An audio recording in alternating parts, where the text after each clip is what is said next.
Yes, మనం Ramagundam municipal కార్పొరేషన్లో ఉన్నాము. మరి మనం ప్రస్తుతం ప్రధాన చౌరస్తా గోదావరిగడ్డ పట్టణంలోని ప్రధాన చౌరస్తాలో ఉన్నాము. మనతో పాటుగా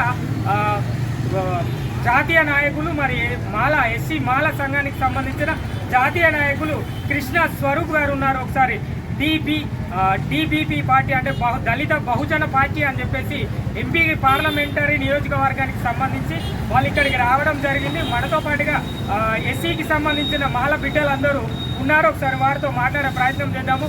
ముందుగా మనం కృష్ణ స్వరూప్ సార్తో మాట్లాడుతున్నాము. ఆ సార్తో మాట్లాడినాక ఎలా ఉంది అసలు రామగుండం కార్పొరేషన్లో ఎస్సీ మాల పరిస్థితి అనేది కూడా మిగతా వాళ్ళని అడిగి తెలుసుకుందాం. సార్ నమస్తే. జై భీమ్ అందరికీ. సార్ చెప్పండి సార్, అసలు మీరు ఇక్కడికి రామగుండానికి రావాల్సిన ఉద్దేశం ఏంటి? అందరికీ జై భీములు. దళిత బహుజన పార్టీ జాతీయ కమిటీ అధ్యక్షులుగా పనిచేస్తున్నాం. సుప్రీంకోర్టులో న్యాయవాది కూడా ప్రాక్టీస్ చేస్తున్నాం. నా పేరు వట్లమూర్తి కృష్ణస్వరూప్. ఈరోజు గోదావరి ప్రాంతంలో రావడానికి ప్రధాన ఉద్దేశం, రేపు రానున్న పార్లమెంటు లోక్సభ ఎలక్షన్ సందర్భంగా దళిత బహుజన పార్టీ ఆధ్వర్యంలో దేశవ్యాప్తంగా పార్లమెంటు సీట్లకు పోటీ చేసే కార్యక్రమంలో భాగంగా పెద్దపల్లి పార్లమెంటు నియోజకవర్గానికి కూడా దళిత బహుజన పార్టీ అభ్యర్థిని పోటీ చేయాలని దీనికి సంబంధించిన ఒక ప్రచార కార్యక్రమం డాక్టర్ బిఆర్ అంబేద్కర్ సందేశ యాత్రలో భాగంగా నేడు గోదావరి ప్రాంతం రావడం జరిగింది. అయితే ఇక్కడ పరిస్థితి మాలలు కానీ ఇతర దళిత కులాలు తీవ్రమైన పరిస్థితిలో ఉన్నారు.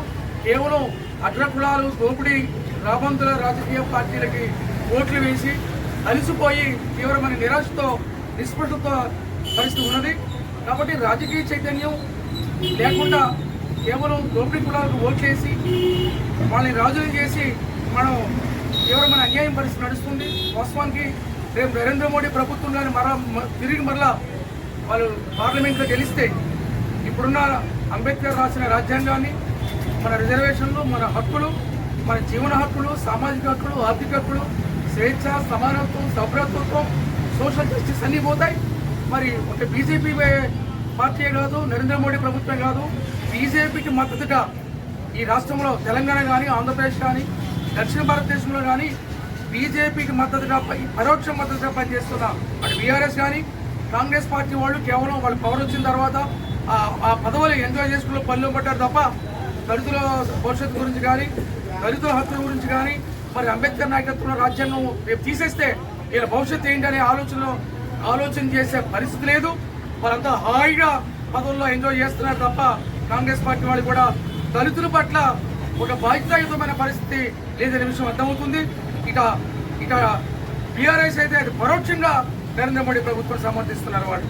ఇక కమ్యూనిస్టులు వాళ్ళు అంబేద్కర్ గారు రూపొందించిన 44 కార్మిక చట్టాలని దానికోసం అమలుపరచమని పోరాటం చేసే పనిలో ఉన్నారు తప్ప ఆ 44 చట్టాలకి కారణమైన రాజ్యాంగం, భారత రాజ్యాంగం రద్దయిపోతుంటే వాళ్ళు కూడా మాట్లాడలేని పరిస్థితి.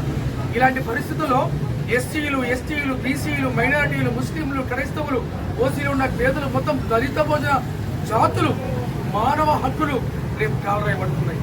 కాబట్టి పార్లమెంటులో దోపిడీ కులాలు, మనువాద, ఆర్ఎస్ఎస్ మాఫియా పార్టీలు ఉంటే మనకు న్యాయం జరగదు. మన పక్షాన వాళ్ళు పార్లమెంట్లో, లోక్సభలో ఇవ్వరు. అందువల్ల మన బాధలు తరపున మన జరుగుతున్న నష్టం, మనం కోల్పోతున్న మానవ హక్కులు, రాజ్యాంగం ఇవన్నీ కూడా నిలబడాలంటే ఖచ్చితంగా దళిత బహుజన జాతుల నుండే పార్లమెంట్లో పొలిటికల్ వాయిస్ ఉండాల్సిన అవసరం ఉందని భాగంగా మేము రాజకీయంగా కూడా పార్లమెంట్లో వాయిస్ వినిపించాలని, దాని సందర్భంగా ఎన్నికల్లో మన సత్తా మనం చాటాలని చెప్పి దళిత బహుజన పార్టీగా అంబేద్కర్ సందేశ్ యాత్ర భాగంగా రావడం జరిగింది. మీరు చెప్తున్నారు కదా కాంగ్రెస్ ఎలాంటిది దళిత బిడ్డలకి ఏం చేయలేదని చెప్తున్నారు కదా, మరి ఇప్పుడు క్యాబినెట్లో దళిత బిడ్డ ఉన్నారు కదా డిప్యూటీ సీఎం మరి సార్. ఇప్పుడు గతంలో బీఆర్ఎస్లో కొప్పులీశ్వర్ గారు ఉన్నారు, ఇప్పుడు కాంగ్రెస్లో బట్టి విక్రమార్క ఉన్నారు. అంతా ఎవరు? ఆయా కాంగ్రెస్, బీఆర్ఎస్ దోపిడీ కులాల పార్టీల ఏజెంట్లు, క్రమశిక్షణ కలిగిన రాజకీయ పాలకులు. వాళ్ళ వల్ల జాతీయం ఉపయోగపడుతుందయ్యా. వాళ్ళని అంబేద్కరిస్టులు కాదు, దళితవాదులు కాదు. ప్రధాన నిర్ణయాధికారి ఎవరి చేతిలో ఉంటుంది? రేవంత్ రెడ్డి చేతిలో ఉంటుంది. గతంలో కేసీఆర్ చేతిలో ఉంటుంది. అప్పుడు మన వాళ్ళు ఈ మాల కానీ, మాది కానీ ఇదంతా ఏంటి? పాలేరు మాత్రమే. వీళ్ళ వల్ల ఏమి జాతీయం ఉపయోగపడుతుంది?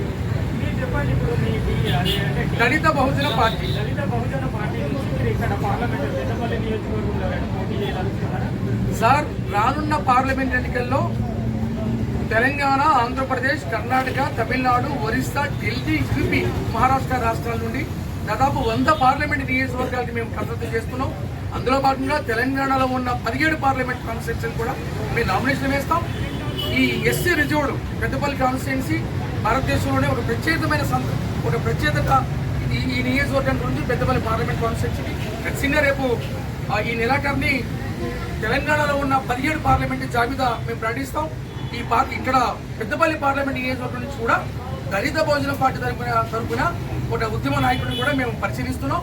ఖచ్చితంగా ఆయనకి పార్టీ టికెట్ ఇచ్చి నామినేషన్ వేస్తాం. ఎలాంటి ఉద్యమ నాయకుడు? ప్రజల పక్షాలు నిలబడ్డ వాళ్ళు, దళితులకు సాధక బాధలు తెలిసిన వాళ్ళు, స్వతంత్రంగా జాతి కోసం కష్టపడేవాడు, రాజ్యాంగం పట్ల అవగాహన ఉన్నవాళ్ళు, అంబేద్కర్ సిద్ధాంతాలని అమలుపరిచేవాళ్ళు, ఎస్సీ, ఎస్టీ, బీసీ, మైనారిటీ జాతులను ఐక్యం చేసేవాళ్ళు, పేద ప్రజల పట్ల, బాధిత ప్రజల పట్ల, పీడిత ప్రజల పట్ల వాళ్ళ బాధలు తెలుసుకున్న ప్రజానాయకుడి క్యాండిడేట్ మేము నిర్ణయిస్తాం. గతంలో మేము 2014-19లో తప్పు శాసన సింబల్ పేరు మీద ఇటు తెలంగాణ అసెంబ్లీలో మొన్న పోటీ చేసాం, 2014-19లో పోటీ చేసాం, రీసెంట్లీ ఎలక్షన్లో కొన్ని పరిమిత స్థానాలు పోటీ చేసాం. రేపు ఆంధ్రప్రదేశ్లో 175 అసెంబ్లీ సీట్లు పోటీ చేస్తున్నాం. 25 పార్లమెంట్కి అక్కడ జగన్ చంద్రబాబు సంగతి తెలుస్తాం. చాలా బలంగా ఉంది దళిత బహుజన పార్టీ ఆంధ్రప్రదేశ్లో. కాబట్టి తెలంగాణనే కాకుండా నాగపూర్, మహమ్మదాబాద్, మరి ఉత్తర బొంబాయి పార్లమెంట్ నుంచి కూడా దళిత బహుజన పార్టీ అభ్యర్థులు పోటీ చేస్తున్నాం. యూపీలో వారణాసి నుంచి నరేంద్ర మోడీ మీద మా అభ్యర్థి నిలబెడుతున్నాం. ఇక్కడ సుప్రీంకోర్టు లాయర్ గారు నిలబెడుతున్నాం. ఢిల్లీలో 2 పార్లమెంట్ క్యాండిడేట్ నిలబెడుతున్నాం. కాబట్టి ప్రధానంగా దక్షిణ భారత రాష్ట్రాల నుండి ఉత్తర భారతదేశానికి గుంటుకైనటువంటి ఉత్తరప్రదేశ్, ఢిల్లీ పార్లమెంట్ కాన్స్టిట్యున్సీల్లో దళిత బహుజన పార్టీ తరఫున ఏదైతే మేము ఎన్నికల కమిషన్కి మొన్ననే మేము దరఖాస్తు పెట్టాం. మరొకసారి కప్పు శాస్త్రం కూడా ఈ లోక్సభ ఎన్నికలకి ఒక కామన్ సింబల్ ఇవ్వమని చెప్పి ఎలక్షన్ కమిషన్ ఆఫ్ ఇండియా కూడా మేము దరఖాస్తు చేయడం జరిగింది. ఈ నెలాఖరులో ఒక కామన్ సింబల్ ఇచ్చే అవకాశం ఉంది. మీరు చెప్పండి, ఇప్పుడు ఇక్కడ పెద్దపల్లి నియోజకవర్గంలో గతంలో అంటే మీరు అసెంబ్లీలో కూడా పోటీ చేసామని చెప్తున్నారు కదా, మరి ఇప్పుడు మీరు ఓన్లీ ఎస్సీ మాలకు వర్గానికి సంబంధించిన వాళ్ళైతే అంటే మరి మాదిగ వర్గానికి సంబంధించిన వాళ్ళు? ఇప్పుడు నేను ప్రస్తుతం మాల సామాజిక వర్గం నుంచి వచ్చాను. మాది దళిత బహుజనుల పార్టీ. మాలల్లాగే మాదిగులు, ఇతర ఎస్సీలు, బీసీ కులాలు, బీసీలో ఉన్న చాలామంది కుమ్మరి కమ్మరి మండలి జాతి కులాలు, మరి దూకేడు సాగులు, క్రిస్టియన్లు, ముస్లింలు, పేదలు మొత్తం దళిత బహుజన పీడిత ప్రజల పక్షాన రాజకీయ పక్షాన్ని నిలబెడతాం.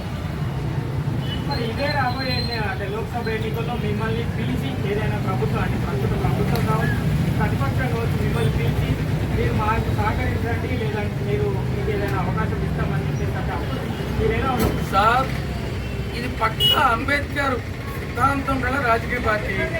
2003లో హైదరాబాద్ కేంద్రంగా ఉమ్మడి ఆంధ్రప్రదేశ్లో ఏర్పాటు చేశాం. ఇప్పటికీ 2 దశాబ్దాలు దాటింది.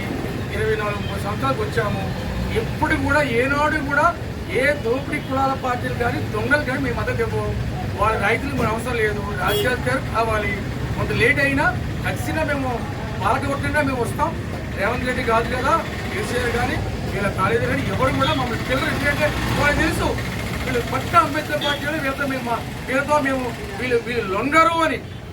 కాబట్టి ఖచ్చితంగా అట్లాంటి చిల్లర రాజకీయాలు చేయకపోవచ్చు. ఖచ్చితంగా మేము అంబేద్కర్ ఈజం అంటే అంబేద్కర్కు సంబంధించినవి మాత్రమే. అంబేద్కర్ ఎలాంటి రాజ్యాంగంలో రచించాడో దళిత బిడ్డల కోసము అంటే దోపిడీ వర్గాలకు సంబంధించి అంటే దోపిడీకి జరిగిన ప్రజల కోసము, పేద బలుగు బలహీన వర్గాల కోసమే మేము పాటుపడదాము. ఖచ్చితంగా ఎలాంటి రాజకీయ పార్టీలకు కానీ లేదంటే ఎలాంటి నాయకులకు కానీ ఆర్థికంగా కావచ్చు మరి ఇతరత్ర అవసరాలను ఎరచూపినా కూడా మేము ఖచ్చితంగా లొంగము. మేము సొంతగా పార్టీ పెట్టుకొని సొంతగా మా బిడ్డలను మేము బాగు చేసుకుంటాము. అభివృద్ధి కార్యక్రమంలోనే మేము ముందుకెళ్తామని చెప్పేసి వారు మనకు చెబుతున్న సమాచారము.